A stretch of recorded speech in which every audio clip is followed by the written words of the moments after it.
Hola a todos, soy Lino y esto es una nueva clase de filosofía de la ciencia en tiempos de cuarentena, dedicada otra vez a la filosofía de la epidemiología.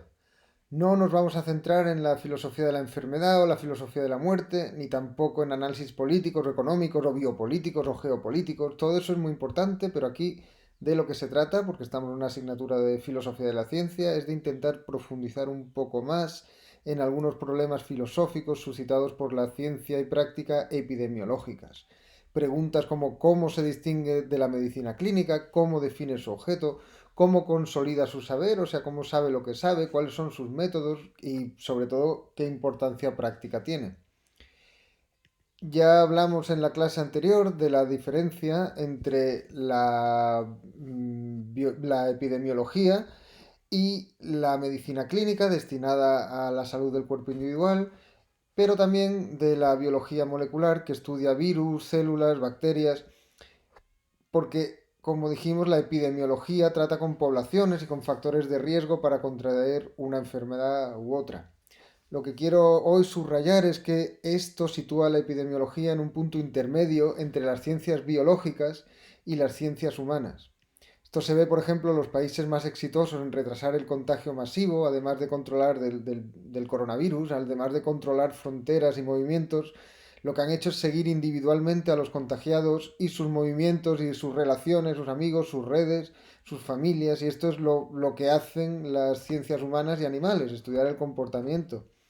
Porque además los factores de riesgo de enfermedades como la diabetes o el infarto de miocardio exceden con mucho la escala del cuerpo individual y entran en la política y en la economía. En- por esto vimos la semana pasada esta gráfica en la que Bruno Latour representa el devenir de Pasteur, el cristalógrafo en principio, pues a lo largo y ancho de toda la sociedad francesa. Es una suerte de expansión de la epidemiología a otras áreas, una suerte de imperialismo o extensión de su campo de estudio, una extensión casi indefinida, al menos a todo lo que tiene que ver con los asuntos humanos.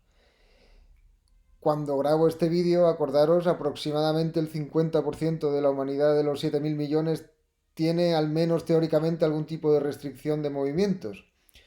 Desde ese punto de vista vivimos en el sueño de un epidemiólogo. Y hoy vamos a hablar de un texto distinto de Latour, pero también sobre Pasteur y los microorganismos. Y en ese texto lo que se pregunta parece una locura. Es ni más ni menos si los microbios existían antes de que Pasteur los descubriera.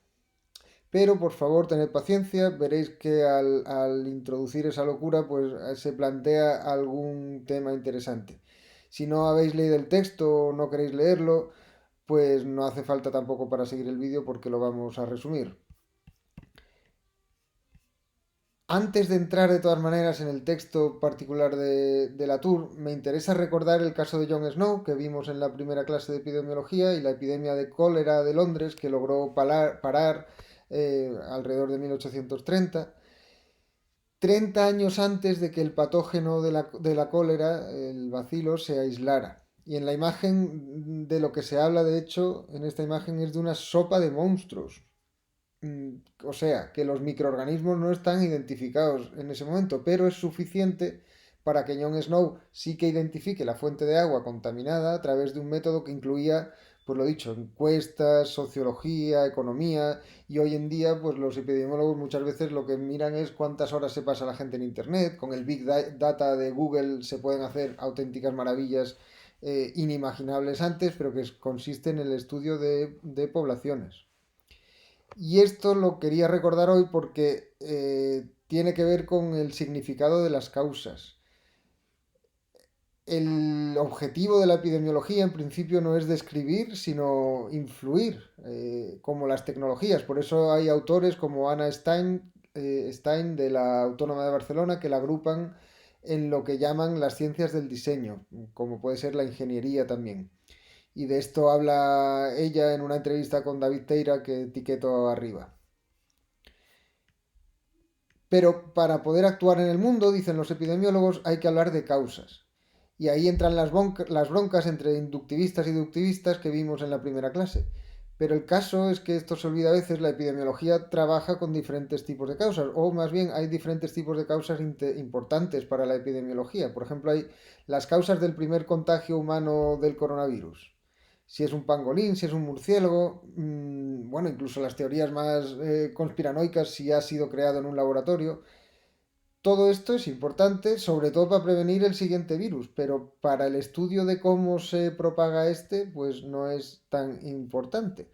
Otro tipo de causas son cómo ataca un virus particular, un tipo de virus particular, a la célula a nivel molecular.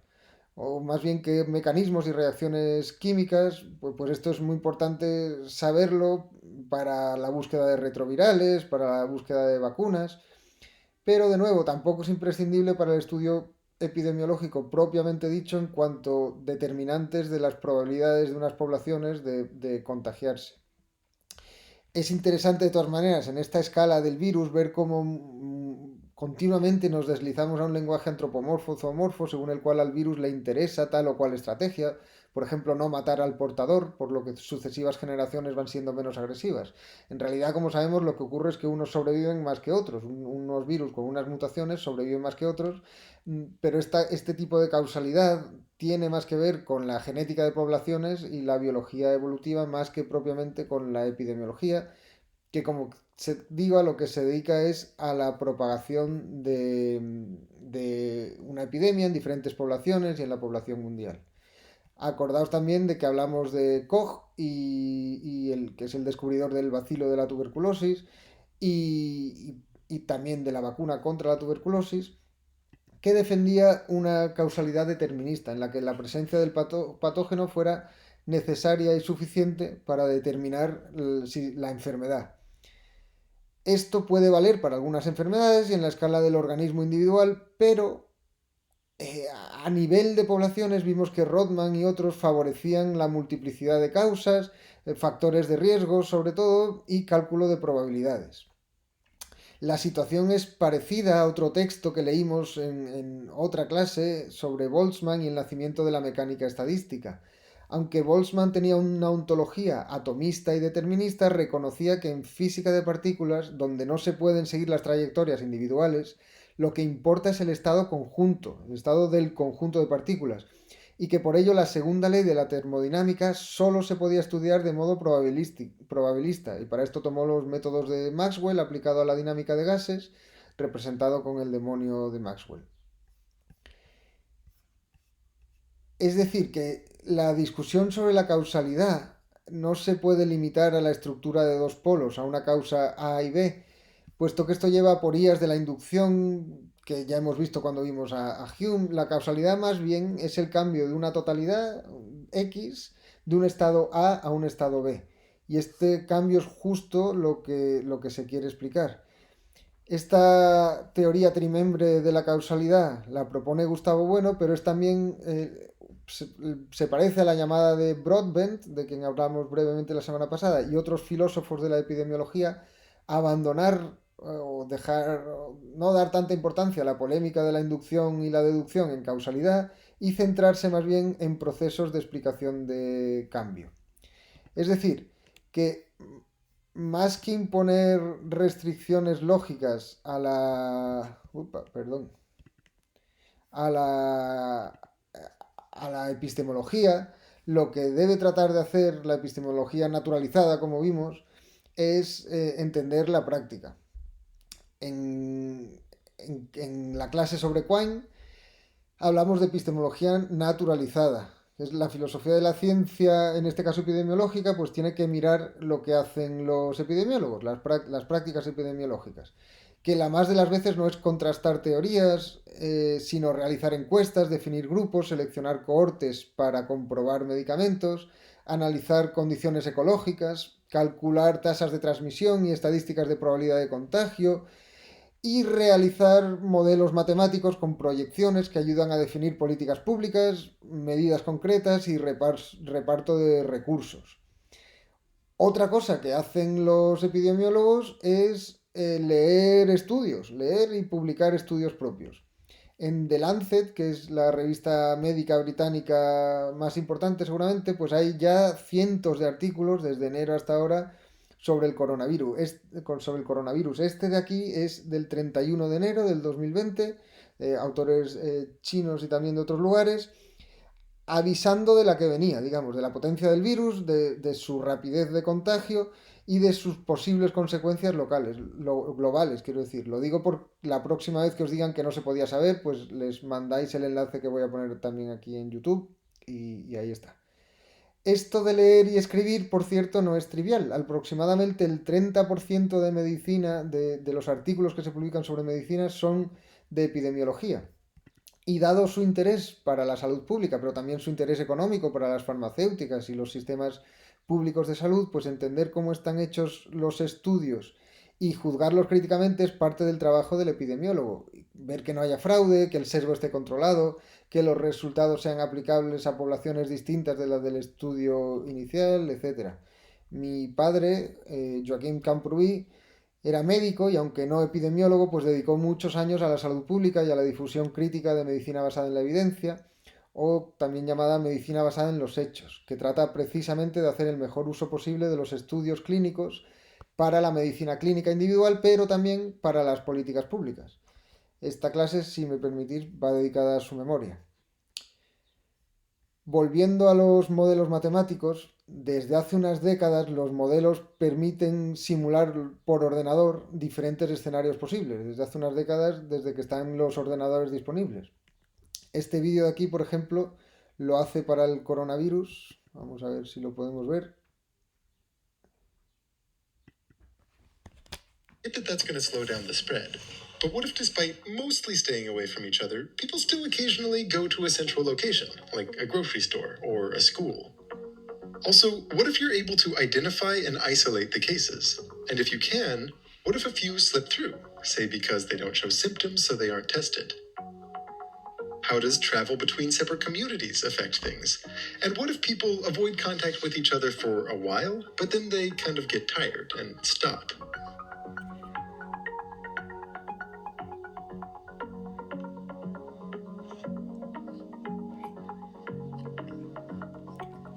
So, son diferentes escenarios posibles, en el vídeo original hay muchos más, que puede tomar la pandemia en concreto, esta del coronavirus, según las políticas que hagan unos y otros. Esto de las simulaciones, por cierto, es un tema apasionante en filosofía de la ciencia actual porque se utilizan las simulaciones por ordenador en muchas disciplinas distintas, desde la matemática, la física, la cristalografía, la genética, la biología evolutiva, y en ellas no se trata tanto de establecer leyes a partir de hechos ni de lanzar teorías contra la experiencia, sino de observar cómo las cosas crecen y se expanden en diversos escenarios. Este artículo de Norton Wise habla de ello en el sentido de las ciencias como relatos. Volveremos a hablar de esto, supongo, en las clases de ciencias medioambientales, de filosofía de la ciencia medioambiental.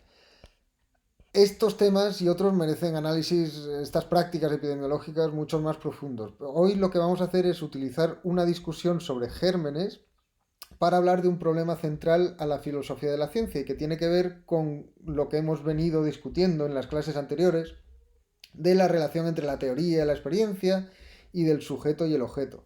En la clase de ayer leímos a Quine y vimos que para él no había enunciados directamente comparables con la experiencia, puesto que toda observación es siempre interpretada desde una masa teórica que involucra todo el saber de un tiempo, digamos, es lo que Kuhn llamaría después el paradigma, pero que para Quine comprende prácticamente toda la cosmovisión, no sé si decir de una época, porque suena demasiado spengleriano, pero es que es así. Un buen ejemplo es el sol, por ejemplo. Algunas tribus creen que hay un sol nuevo cada mañana.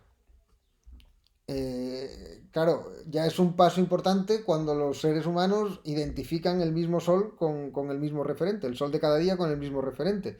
Pero aún así, para Aristóteles y Ptolomeo era totalmente distinto al sol del post-copernicano, digamos. Para ellos ese sol giraba alrededor de la Tierra y para nosotros es el centro del sistema solar.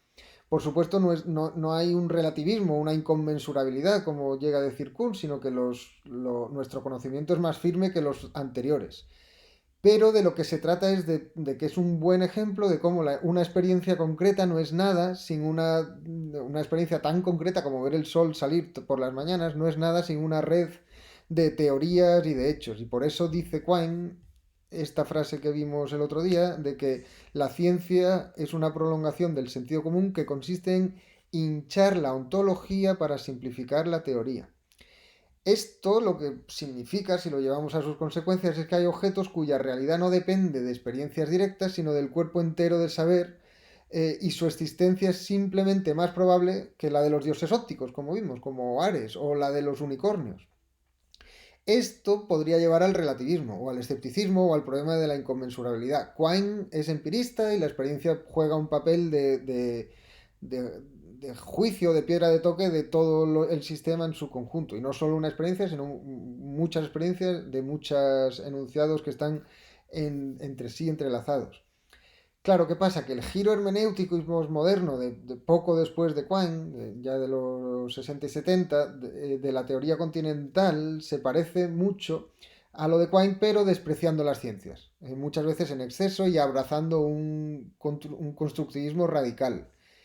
En la versión sociologista ya de los 80 y 90, de 1980 y 1990, del llamado programa fuerte de la sociología de la ciencia, de Bloor y otros, David Bloor, esto llevaba a definir la verdad como algo relativo al grupo del que se estuviera hablando.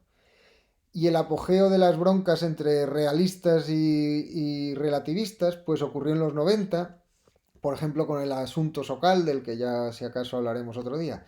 En estas guerras, Bruno Latour, el autor del que vamos a hablar hoy, estuvo siempre más bien del lado del relativismo. Y de hecho en el texto que leeremos hoy habla varias veces de los guerreros de la ciencia, como los guardianes del realismo ingenuo, de la creencia en que las ciencias son descubrimientos transparentes de una realidad independiente y cognoscible. Esta es una posición que ya hemos visto que ha sido criticada por el realismo no ingenuo, sino crítico, tanto de la escolástica como a partir de Kant, como por el propio positivismo de Comte. El neopositivismo ya a veces es distinto. Pero Latour, a pesar de tomar esa posición en las guerras de la ciencia, atacó con mucha efectividad y con buenos argumentos al programa fuerte de Bloor, sociologista. Así que al final recibió un poco de caña por los dos lados, pero a la vez se hizo famosísimo y uno de los sociólogos más citados en diferentes disciplinas, además. Así que lo mejor es leer directamente cuáles son sus argumentos. La pregunta más loca imaginable es, que hace Latour en el texto que vamos a leer, es sobre Pasteur, que es uno de los padres de la teoría de las enfermedades infecciosas, la teoría de que las enfermedades infecciosas tienen que ver con los gérmenes. Y de que existen microorganismos y de que todo lo vivo procede de lo vivo. Todos los microorganismos son los que explican lo que hasta entonces se consideraba generación espontánea. Entonces las enfermedades tienen que ver con los gérmenes y no con miasmas más o menos indefinidos o con las estrellas como vimos en la época medieval y tal. La pregunta de Latour es ni más ni menos si los microbios existían antes de que Latour los descubriera, de que Pasteur los descubriera o no. La respuesta que da Latour, en principio, provocativamente, es que no. Es decir, lleva la idea de Quine de que las ciencias hinchan la ontología, pues a sus últimas consecuencias, a la llamada ontología histórica, en la cual los objetos científicos tienen historia y biografías y principios y finales. Ya leímos en clase un texto de Canguilhem, que fue alumno de Bachelard y maestro de Foucault, en el que decía algo parecido, que los objetos científicos en cuanto tales no son los objetos naturales y por tanto los objetos científicos tienen historia. La historia de la ciencia no es la historia solamente de los científicos, sino que van descubriendo una realidad preexistente, sino es la historia de esa misma realidad en el hacerse. Claro, esto es muy peliagudo. En principio no se trata de una historicidad como la del SARS-CoV-2, el virus, el coronavirus, que este virus, al menos la enfermedad que causa, el COVID-19, pues podemos decir que es tan natural como artificial o cultural, porque depende de mercados de animales exóticos, de ciudades masificadas, viaja en avión y en crucero. En cierto sentido es la globalización la que hace posible la pandemia actual, evidentemente. Pero no se trata la pregunta de Latour de si determinada variedad o especie o cepa de un virus es histórica, sino de si los virus y las bacterias en general existen hasta que nosotros les ponemos un nombre. Entremos ya en el texto de Latour. Si por historicidad entendiéramos simplemente que la representación contemporánea que tenemos de los microorganismos data de mediados del siglo XIX, entonces no habría problema. Sencillamente habríamos vuelto a caer en la separación entre las cuestiones ontológicas y las epistemológicas, que ya habíamos decidido abandonar. Para librarnos de esta división hemos decidido conceder historicidad a los microorganismos, no solo a los humanos que los descubren. Esto implica que deberemos ser capaces de decir que en 1850 no solo se modificaron los microbios, según nosotros los humanos, sino también los microbios en sí. Esto se parece mucho al texto que vimos de Canguilhem y los microbios en sí, pues es claramente una alusión a Kant, ¿no? La cosa en sí. La cosa en sí kantiana se basaba, como recordaréis, en la distinción sujeto-objeto y esa distinción la critica Latour con un argumento que de nuevo recuerda mucho al de Quine. Lo de Quine es interesante porque Quine y Latour, aunque se han relacionado algunas veces, muchas veces se les considera de tradiciones totalmente distintas, la analítica y la continental, pero vemos que hay muchos más puntos en común de los que son en principio evidentes. Dice Latour, de modo parecido al de Quine, de nuevo, la dicotomía del sujeto y el objeto presentaba una gran ventaja. Era capaz de conferir un significado claro al valor de verdad de un enunciado. Se decía que un enunciado poseía referencia si y solo si existía un estado de cosas que se correspondiera con lo que afirmaba. Pero, dice Latour, esta comparación de un enunciado o un estado mental con un estado de cosas o con una experiencia crea una dicotomía que abre más problemas de las que resuelve. La dicotomía sujeto-objeto repartía de tal modo la actividad y la pasividad que todo lo que perteneciese al campo de uno resultaba inaccesible al otro. La idea es la siguiente: si Pasteur fabrica los microbios, es decir, los inventa, entonces los microbios son pasivos. Si los microbios guían el pensamiento de Pasteur, entonces él es el observador pasivo de su actividad. La dicotomía sujeto-objeto presentaba otra desventaja. No solo se trataba de un juego de todo o nada, sino que solo podía haber necesariamente dos especies ontológicas: la naturaleza y la mente, o la sociedad. La ontología entonces bimembre, mente, cosa, o naturaleza, sociedad, o naturaleza, cultura, es común al idealismo alemán y al materialismo histórico. Y aquí, en este texto, dice Latour, yo no estoy defendiendo un idealismo como el de Berkeley. Claro, acordaos, para Berkeley ser es ser percibido, con lo cual nombrar y descubrir a los microbios es instituirles en el ser. Latour dice, no, no, eso solo es cierto desde el punto de vista de la ontología bimembre dicotómica, que comparten el idealismo alemán y el materialismo histórico marxista, incluidas sus vertientes sociológicas como la de Bloor. Pero, dice Latour, esto no permite dar cuenta de una realidad múltiple en la que objetos de distintos tipos, de distintas clases, se relacionan circularmente con sujetos también agrupados y distintos entre sí. Esto es lo que Latour llama la referencia circulante, un circularismo, y permite hablar de la historia de los objetos en el sentido de que estos se codeterminan con otros y con sujetos en enjambres o aparatos, dice Latour, más o menos localizados y contingentes. ¿En qué forma nos ayuda la referencia circular a la hora de definir la historicidad de las cosas? Dice Latour, es muy fácil. Cada uno de los cambios que se producen en la serie de transformaciones que componen la referencia generará una diferencia. Y las diferencias es todo lo que necesitamos para empezar a poner en marcha una animada historicidad, tan animada como una buena fermentación láctea. Esto aplicado a los microbios antes de Pasteur lo que significa es que en su forma histórica de la Francia de 1850, los microbios cuya existencia Pasteur logró demostrar dependían de un montón de condicionamientos que los conformaron como un tipo de entidad o sustancia distinta de las anteriores. Por eso llega a decir Latour,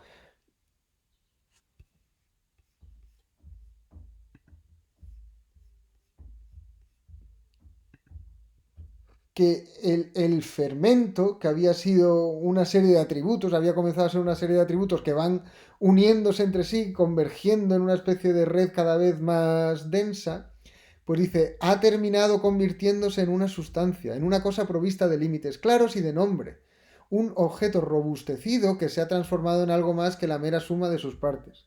Es decir, que el microbio anterior a Pasteur no está metido en esa red de relaciones en las que se incluye con la ciencia microbiológica.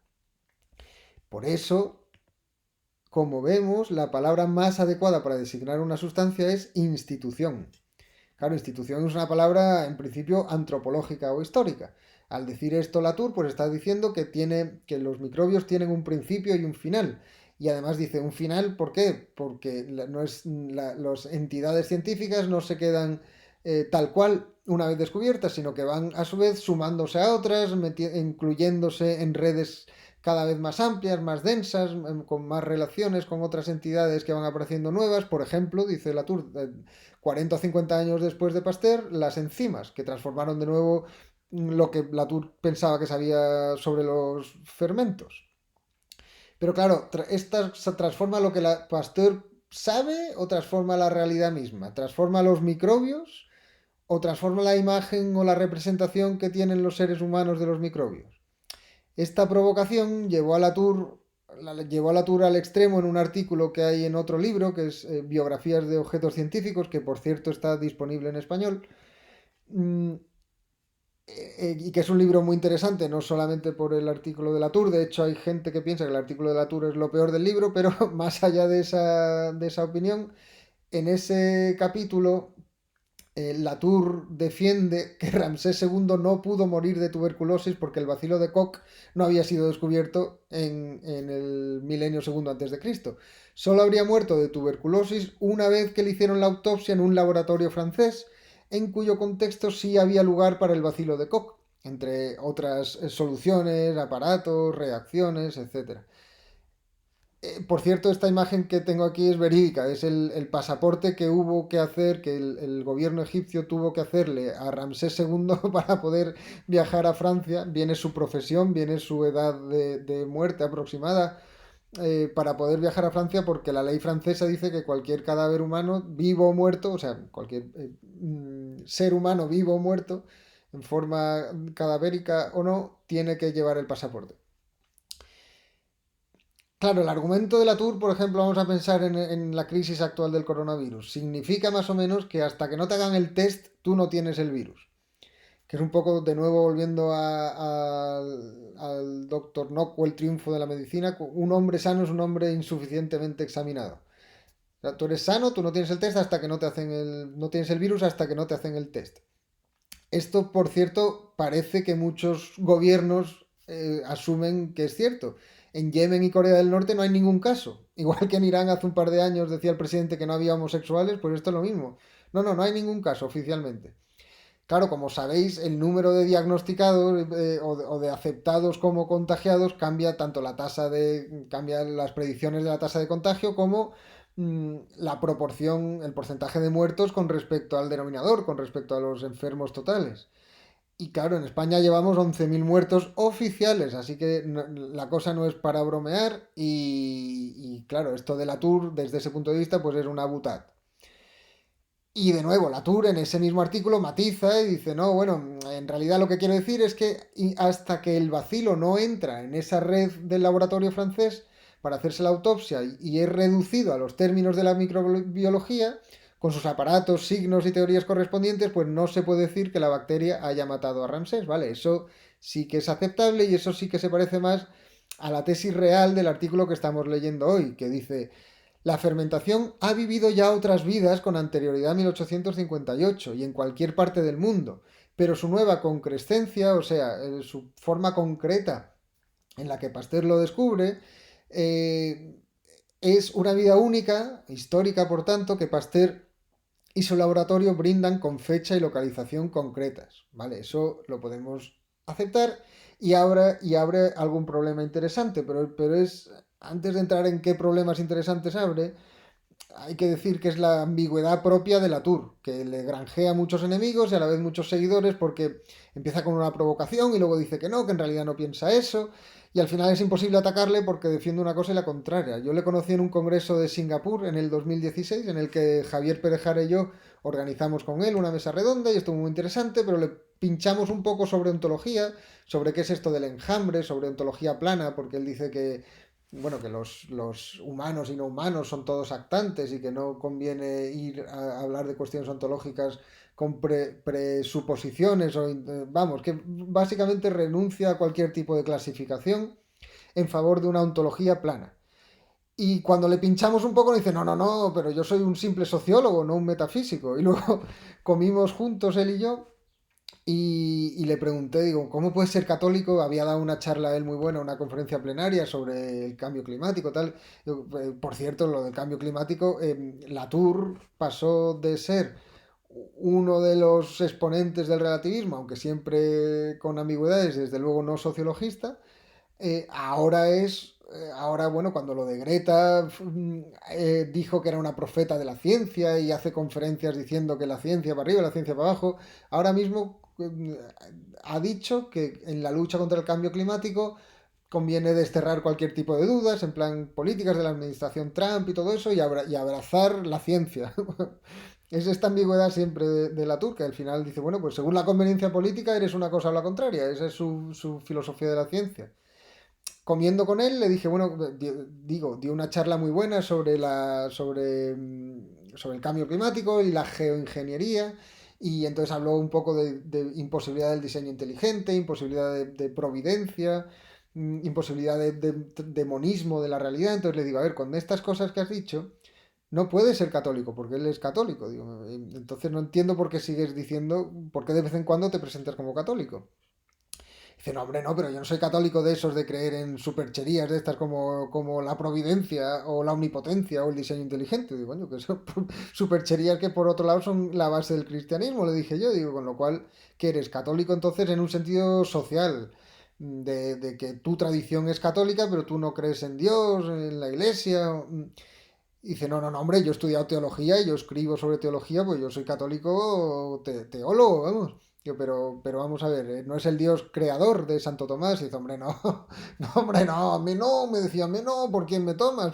Pues, Dios creador. Y entonces eres ateo, no, hombre, no, no, no, por Dios, pues, y así estuvimos 5 minutos con una conversación imposible porque el tío es muy hábil en decir una cosa y la contraria y no mojarse.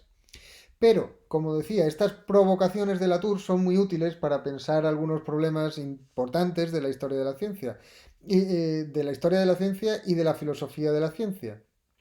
De la historia de la ciencia, ¿por qué? Bueno, pues Latour aplica el método de la simetría, que en su vertiente ontológica no tiene ningún sentido, pero en su vertiente heurística, incluso en su vertiente filosofía de la ciencia, no tiene mucho sentido, pero en su vertiente de historia de la ciencia sí, que es que cuando hay una controversia como la que enfrenta a Pouchet y Pasteur, Pouchet defensor de la generación espontánea, Pasteur de que todo lo vivo procede de lo vivo, cuando hay una controversia, dice Latour, no hay que utilizar nunca la naturaleza.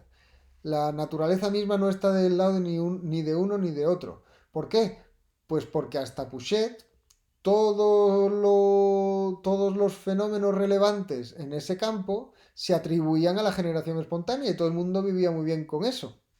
Y dice él, no, no, lo que tenemos que intentar es como Latour, Latour, joder, Pasteur fue poco a poco ganando aliados que incluían a los fenómenos mismos para su teoría que iba contra la de Pouchet. Digo que heurísticamente esto es útil para la historia de la ciencia, tomarse en serio las controversias, porque de hecho dice las dificultades de Pouchet para reproducir los experimentos de Pasteur se consideraron como una prueba contra los planteamientos de este último, y por tanto como prueba de la existencia del conocidísimo fenómeno universal de la generación espontánea. O sea, es muy fácil muchas veces cuando 50 o 100 años después ya Pasteur tiene razón, digamos oficialmente, ya se ha reconocido que tiene razón, entonces, retrospectivamente se dice, hombre, Pouchet era un capullo y en cuanto Pasteur se dio cuenta, pues Pouchet quedó desmarcado. No. Como hemos visto en otras clases, no hay experimentum crucis. En este caso, aquí sale en la caricatura Pasteur con su matraz de cuello de cisne que él usaba para aislar a sus preparaciones de cualquier tipo de contaminación y que Pouchet, al utilizar algo parecido, pues le fallaban. Pasteur era cristalógrafo, por cierto, y esto nos recuerda de nuevo al problema de Duhem y cuando hablaba del prisma de Newton, y a lo que dice también Simon Schaffer de que el experimento crucial del prisma de Newton tardó un montón de años en ser aceptados porque la gente utilizaba prismas con características diferentes. O sea, en los experimentos cruciales rara vez son tan cruciales. Total, que Latour explica que fue muy difícil vencer a Pouchet. En este artículo presenta esta gráfica. Ah, no, esta gráfica es del libro, pero ya hemos visto lo que significa: que Pasteur tuvo que ir ganándose aliados a lo largo de la sociedad francesa para vencer a Pouchet. Y en esta gráfica de este artículo, pues habla del tipo de entidades que consiguieron ir, entidades, instituciones y políticos y todo, que fueron dejando de formar parte del mundo de Pouchet de la generación espontánea y empezaron a formar parte del mundo de los microbios. El mundo en el sentido de la ontología histórica débil que está utilizando Pasteur, no en el sentido de la ontología fuerte. Otro problema interesante que abre la provocación de Latour es el de la constante reconstrucción que hacen las ciencias de situaciones que no experimentan directamente, porque Pasteur dice, igual que lo de Ramsés II, una vez que existe, mira, lo dice aquí Latour, su respuesta al final del artículo, su respuesta a la provocación que hacía al principio. Después de 1864, los gérmenes transportados por el aire han estado ahí todo el tiempo. es, es muy francés, este hombre. Y entonces eso lo que está diciendo es que efectivamente que sí, que están ahí todo el tiempo, pero solo lo sabemos hasta que lo descubrimos. Perdón, pero esto se parece mucho a decir que la ontología está ahí y lo único que cambia es nuestra representación. Eh, pero, como digo, habrá el problema interesante de que las ciencias constantemente están proyectando hacia el pasado cosas que son totalmente ajenas a la experiencia nuestra del presente. Por ejemplo, lo de Ramsés II lo hemos visto, pero también la paleontología o el Jurásico o el Precámbrico, el Big Bang en alguna de sus versiones, en fin, que las ciencias están continuamente haciendo proyecciones de ese tipo. Y cualquier filosofía de la ciencia solvente tiene que navegar entre el realismo ingenuo y el relativismo ante el problema que suscita la historia de la ciencia. Y el problema es el siguiente: las ciencias avanzan en contextos históricos muy concretos. Y sin embargo, sus verdades tienen pretensiones mucho más allá de esos contextos. Este problema pues lo iremos viendo junto con otros en sucesivas clases. Así que hasta entonces y espero vuestras preguntas. Hasta luego y ánimo con esa cuarentena. Ánimo, que queda menos.